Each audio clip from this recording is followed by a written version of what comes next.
Hi and welcome to our latest episode of Carpool Readeoke. We're so lucky today to have someone I've worked with in the past. She is so passionate about reading, so passionate about education, great head teacher. It's Michelle Tobin. Hello everyone! Hello everyone. I have been very fortunate to have worked very closely with Phil Page and still do. Such an inspiration to me as a head teacher, but I know he's an inspiration for anybody he works with. I'm really excited to introduce my book to you. It is a book that is quite special to me. It was a present from my parents way back in the 90s, giving away my age a little bit. It's written by an author called Robert Munsch. Now, he's American born, but we won't hold that against him because he did move to Canada in 1975, the year before I was born. And he has written some incredible children's books. I liken him to Michael Rosen in that his stories have a little bit of a silly element to them sometimes, and they're a bit fun, but there's always an important message in the story by the end of it. So, being true to my roots, because he is a Canadian author, I am going to put on my hat to read this story. Because as we know, it's winter, it's January. It's very cold in Canada right now. Not so cold here. No. The story I'm going to read to you today, or part of the story, is called Love You Forever. And it's a little story about life and growing up and the trials and tribulations of growing up. I'll read you just one little bit. You're supposed to sing the verse. I won't put your eardrums through that, especially in your car. So I'll read it to you and see what you think. Fantastic, thank you. Can I show pictures? Oh, lovely, Is that yeah, okay? that'd be amazing. All right. Okay. So, Love You Forever by Robert Munsch. A mother held her baby. Oh my goodness me. Shall I start again? If you want to. Is that okay? A mother held her new baby and very slowly rocked him back and forth, back and forth, back and forth. And while she held him, she sang, I love you forever.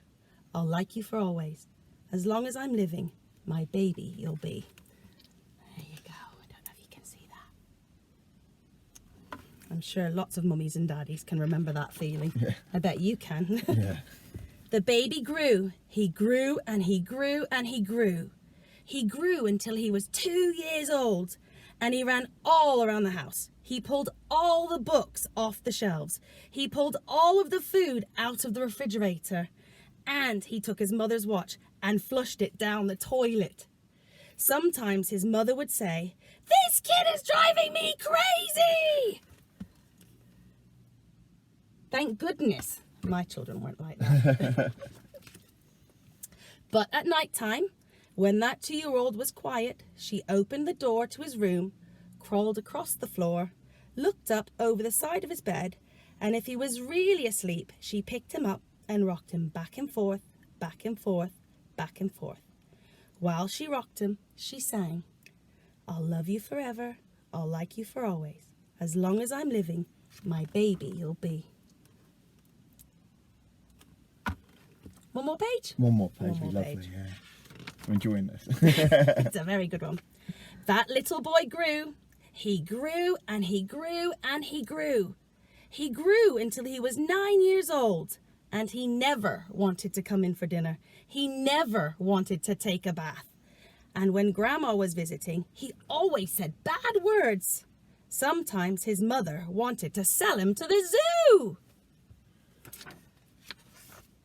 But at night time, when he was asleep, the mother quietly opened the door to his room, crawled across the floor, and looked up over the side of his bed. If he was really asleep, she picked up that 9-year-old boy and rocked him back and forth, back and forth, back and forth. And while she rocked him, she sang, I love you forever, I'll like you for always. As long as I'm living, my baby you'll be. I'm going to stop there, because as you can imagine, this little boy grows up to be a grown-up man, a bit like yourself, Mr. Page. And in the story, his mummy never gives up on him. And it's nice because as we grow, sometimes we make the wrong choices, don't we, sometimes as we get older. But it's nice to know that somebody always loves you and somebody's always there.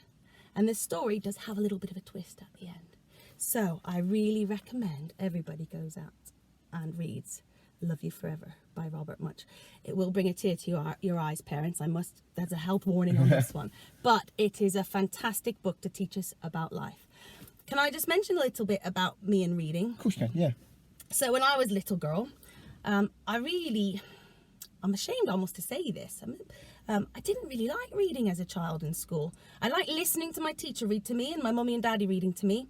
But I found it really tricky to actually get into a book. I was always given a book to read and my teacher or my mummy would say, go and read this book. And I just found it a little bit boring. I was a bit of an active, busy child and I would rather be playing outside, a bit like that 9-year-old boy in the story. And it wasn't until I was 16 and I met a friend and they said, well, have you read this book before? And it was Clan of the Cave Bear. And I read it, I gave it a try. And I'd say within the first chapter, I was hooked. And I thought, why has nobody shown me books like this before? And I didn't know that there were different types of books to read. I didn't know about genres. It's a big word, isn't it, genres? And I didn't know about genres, and I didn't know that there was different books you could read. I was always given very girly books, but this book wasn't, and it really got me in, and I had read all of the series and then went on to read other fantasy books. And now I can't stop reading because I know when you read a book, you go into a different world in your head, don't you? Yeah, you definitely. use your imagination and you're in a different world. And reading is so important to me and my family. Every night, my daughter Isabella, who's 13, and my son Oliver, who's now 11, we snuggle down 5-10 minutes before bedtime and we read. And it's that nice cozy time, that time that we get together as a family in this busy world. And we spend that time reading and it gets us ready to have a good night's sleep. Brilliant. Thank you so much, Michelle. Thank you for your reading there, but also thank you for talking about our topic with our project. And what we're trying to do is we're trying to show you all the different books that are out there, because as J.K. Rowling once said, if you don't like reading, you haven't found the right book. So we want you to know that there are lots of books out there. That's why we're exposing to them. Thank you so much again, Michelle. My pleasure. Thank you all for watching, and we'll see you next time on Carpool Readeoke.